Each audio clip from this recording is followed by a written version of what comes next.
Umaabong tayo ba o sila? Mga ngiti nila habang nakalubog ka pa sa napuntang bansa. Pinaghirapan ko mga baya, inuwalto ng mga pangako nyo.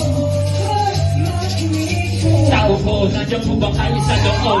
Malaking bakayan, malawak na bakuran, mataas na pader, pinakalihiran, at nakabilang mga mabahaling sasakyan. Mga batay na laging bulong na pulong, wala namang kasal pero marami ang nakabaro. Lumakas na ng ulan ay walang budas ng bugong mga platong kutsara na hindi kilala. Ang totoo at ang anilisip kung di nagkatas na nasa kabunan. Kahit na hindi pasko sa lamesa ay may nabunan. Sarap siguro manirahan sa bahay na ganyan. Sabi ka nila ay di rumurin matatakuan ng tao na nagmamayari na isang kukuhaan ang pagpagkakataon bilang agawa. Kaya naman hindi na pinakakawalaan. Makikita ko lang sa iyak sa sisigawan.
Sa ating bayan, kundi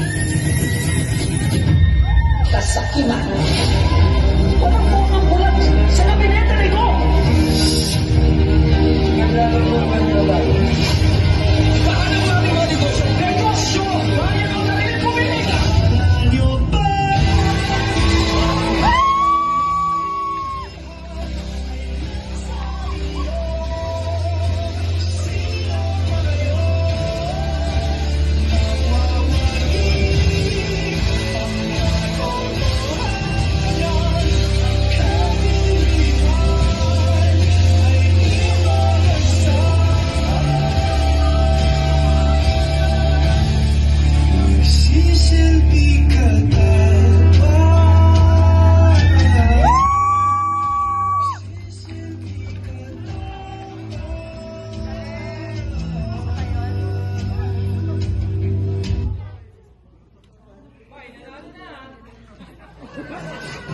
Area